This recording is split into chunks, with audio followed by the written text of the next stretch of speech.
นายสร้างเฮ็ดเวียกอยู่ได้นี่นะเด็กทางนี้กำลังเข้าแบบก็มีสุดยอดสุดยอด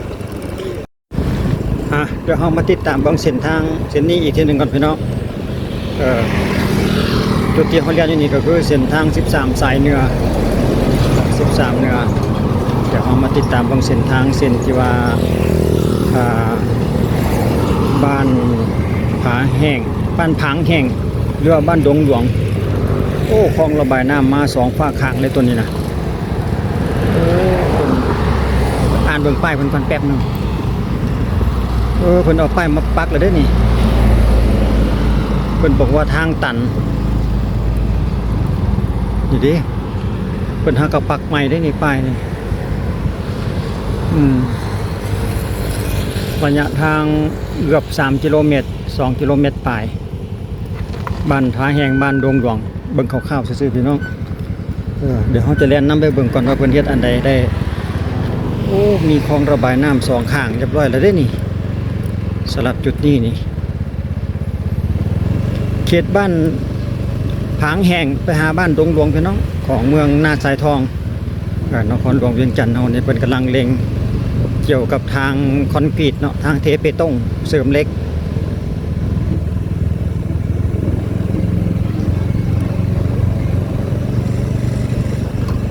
ของน้ำเป็นมาแล้วเลยได้นี่คันจีว่าแล้วก็ได้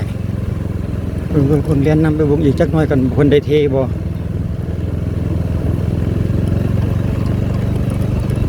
จุดนี้เส้นทางเส้นนี้เพิ่นก็จะไปเชื่อมจอดกันอยู่กับบ้านดงหลวง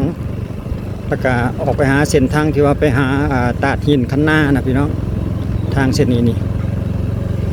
โอ้นายสร้างเปิ่นเฮ็ดเวียกอยู่ได้หั่นเฮ็ดเกี่ยวกับคลองระบายน้ำนี่แหละกำลังแกะแบบก็มีอู้ทางอยากคุกคลักได้น้อยหนึ่ง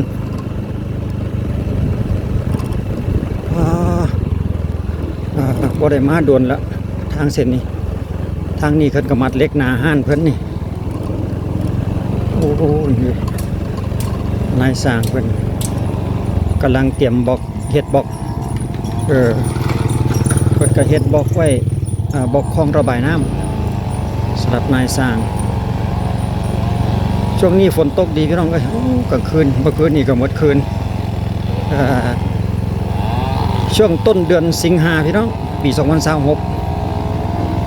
เอาบรรยากาศความคืบหน้าของเส้นทางนี้ให้เบิ่งอีกทีหนึ่งก่อนพี่น้องล่าสุดคลองระบายน้ำรู้สึกว่าจะเลี้ยวมาหลายเปอร์เซ็นต์สองฝากข้างเลยบาทนี่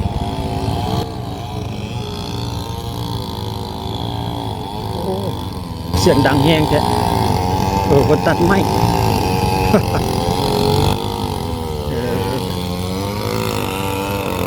หากไม้ผมใหญ่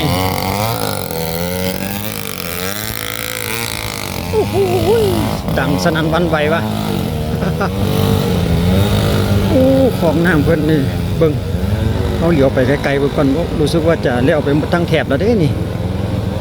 เขตบ้านผางแห้งเพิ่นกำลังส่วนดินแปลงหน้าห้านแปลงเงินเขาห้านแปลงทางเขาห้านเพิ่น แปลงทางเขาเงิน โอ้ยเนาะโอ้จุดนี้กระเทใหม่ๆได้นี่ฝารางนี่นะทางด้านเทิงของรางระบายน้ำนี่นะ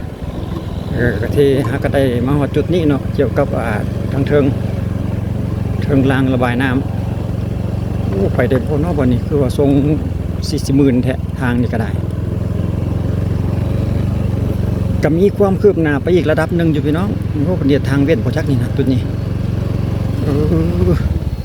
ไปเบิ่งก่อนไปได้สำใดก็ไปเฮาไปบ่ได้ก็กลับคืนเท่านั้น เพราะว่า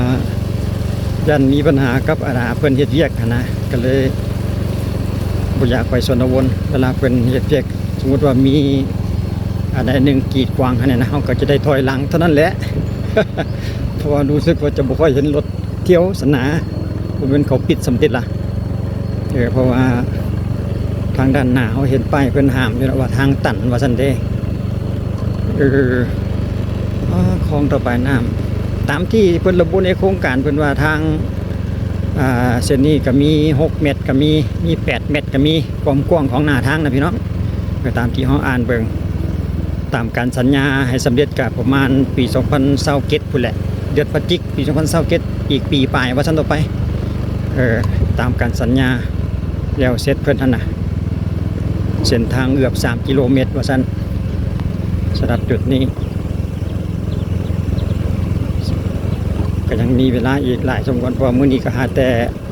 ช่วงต้นเดือนสิงหานี่เองเนาะแต่ว่าคลองระบายน้ำเพิ่นนี่รู้สึกว่าจะเห็นมาหลายเปอร์เซ็นต์พอสมควรโอ้เดี๋ยวพี่น้อง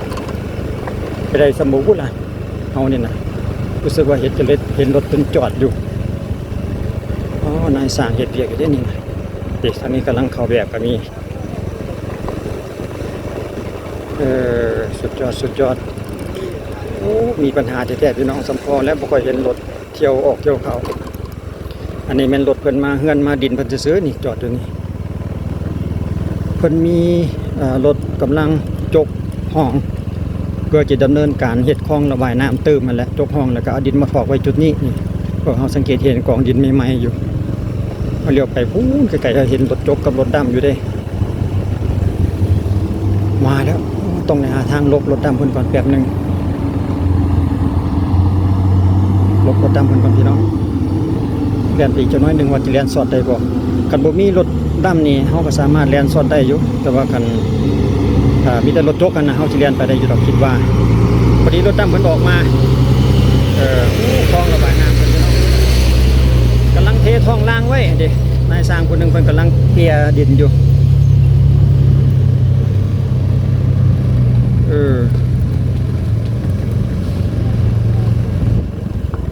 บ้านปักแฮดอันนี้ป้ายบ้านปักแฮดอ้อม7เมืองนาสายทองคิดว่าน่าจะไปได้อยู่ดอกเพิ่นกำลังจกคลองระบายน้ำพี่น้องก็หมายก็กำลังดำเนินการเกี่ยวกับคลองระบายน้ำไปอีกหนาวะทางเส้นนี้ก็จะเลียนไปสอดบ้านดงหลวงจุดที่ว่าไปเชื่อมจอดกับตาดหินคันนาไปได้บ่ละเฮานี่นะคิดว่าน่าจะได้อยู่ขอไปก่อนเด้อหัวหน้าเอ้ย เด็กครับจุดนี้แหละออกมาเชื่อมต่อกับเส้นทางบ้านดงหลวงแล้วก็ทางเชื่อมไปหาพูนตาดหินคันนาพูนแหละไปทางซ้ายนี่ก็จะไปเขตทางด่วนทางด่วนขึ้นสายเนี่ยทางด่วนลาวกีนพูนแหละบางเวียงพูนแหละไปหาทางด่วนเพื่อนตาดหินคันนาก็จะไปทางหน้าพูนละมั้งส่วนเขาเลี้ยววนกลับมาทางนี้ก็จะออกไปหาเส้นทาง13สายเหนือคือเก่าเขตบ้านดงหลวงสำหรับจุดนี้ก็จะมีประมาณจำนี้แหละพี่น้องติดตามและอัปเดตเส้นทางให้เบิ่งอีกทีนึงเพราะว่าเมื่อกี้เราเห็นแล้วคนคลองระบายน้ำรู้สึกว่าใกล้จะสำเร็จมาแดแล้วประมาณนั้นก็เพียงแค่มาติดตามความคืบหน้ามาเราสู่กันฟังพี่น้องสำหรับการพัฒนาเร่งรัดพัฒนาถนนหนทางอยู่สปป.ลาวมาเราสู่กันฟังอีกทีนึงก็เอาไว้เจอกันในคลิปต่อไปพี่น้องสั้นๆสำหรับคลิปนี้เนาะจะเป็นเส้นทางใดนั้นอีกทีนึงสำหรับคลิปนี้ก็ขอบใจ FC ในการติดตามและรับชมหลังจากห่างเหินมาหลายคลิปหลายมื้อสำหรับเกี่ยวกับการอัปเดตเส้นทางเนื่องจากว่าฟ้าฝนชนท่าบ่เป็นใจพี่น้องแต่ตอนนี้เวลานี้ก็ยังมืดมาอยู่พุ่นจักสิฮอดบ้านบ่มื้อนี้นะยันฝนห้ำกลางทางอยู่พ้องนั่นแหละ อยู่ดีมีแห้งทุกท่านไว้เจอกันในคลิปต่อไปสำหรับคลิปนี้ขอบใจสบายดี